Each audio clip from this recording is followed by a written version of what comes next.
You get back in greater measure what you give somebody, right?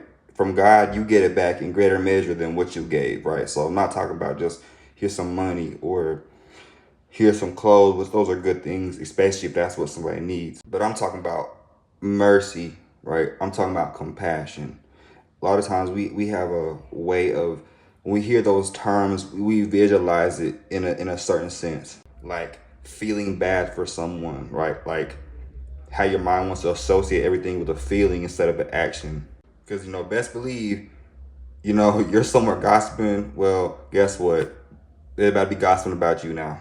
You reveal somebody's secrets or you lied to demean somebody's character. It's gonna happen to you, and it's gonna happen when you least expect it, right?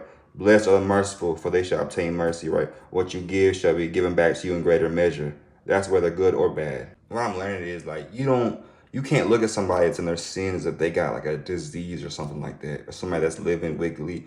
Ultimately, from the surface, you don't know why people do what they do. You may know their life story, you may not. Most times we don't know, which is another good reason why we shouldn't judge. And when I mean judge, I mean there's judging with righteous judgment, right? Like the word says, and then there's judgment that's assuming the condemnation or the decimation of somebody. And that's the judgment we want to avoid. We want to always have grace, and whatever we do, it don't matter who they are or what sin they committed, right?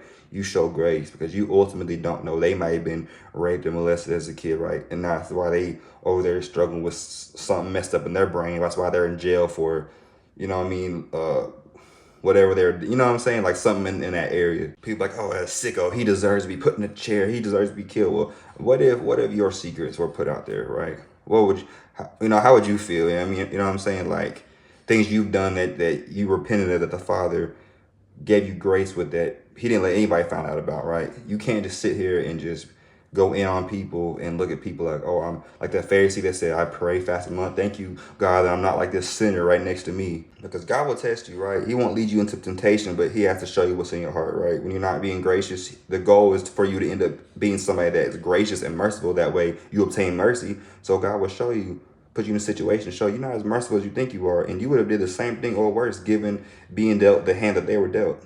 Right? So people think, I would never do that. I would never do that. And then some come upon them that they never could have imagined or expected, right? And then here they are, saying, struggling with going back to smoking or fornicating or whatever it is, right? That they were set free from because they thought that they would resist the temptation, right? But they weren't being gracious. So God had to show them, look how gracious I am with you. Be compassionate because God can save anyone.